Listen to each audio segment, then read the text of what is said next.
அழுத்தம் திருத்தமாக அச்சமூட்டி எச்சரிக்கை செய்திருக்கின்ற ஒரு காரியம் கியாமனால், மறுமையினால், நரகம் சொர்க்கம் என்பதையெல்லாம் மிகுந்த அச்சத்தோடு மிகுந்த கவலையோடு எல்லா இறை தூதர்களும் இந்த மனித சமுதாயத்திற்கு அச்சமூட்டி எச்சரிக்கை செய்திருக்கிறார்கள் என்பதை அல்லாஹ்வினுடைய ஆயத்தின் மூலம் நம்மால் தெரிந்து கொள்ள முடிகின்றது.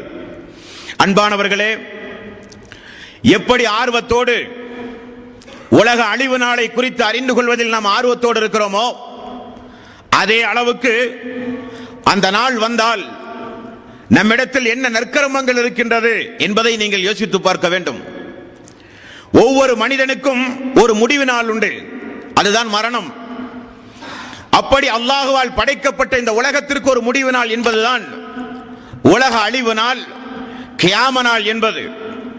ஆகவே மரணத்தின் மூலமோ உலக அழிவு நாளின் மூலமோ அல்லாஹு தஆலா நம்மை இந்த உலகத்தில் இருந்து கைப்பற்றினால், அந்த மறுமை நாளில் வெற்றி பெறுகின்ற, அந்த மறுமை நாளில் நல்லவர்களோடு அல்லாஹு தஆலா நம்மை எல்லாம் எழுப்பி சொர்க்கத்தில் உன்னதமானவர்களோடு அல்லாஹ் நம்மை ஒன்று சேர்க்க வேண்டுமானால், அந்த நாளுக்குரிய நல்ல நல்ல அமல்கள் நம்மிடத்திலே ஒருங்கே அல்லாஹ்வுடைய தூதர் சொன்ன அடிப்படையில் இருந்தாக வேண்டும். அன்பர்களே, அல்லாஹு தஆலா 50வது அத்தியாயம் 20வது வசனம், இந்த வசனத்தில் அந்த நாள் வரும் பொழுது அந்த நாளினுடைய ஆரம்பத்தை அல்லாஹ் சொல்கிறான்.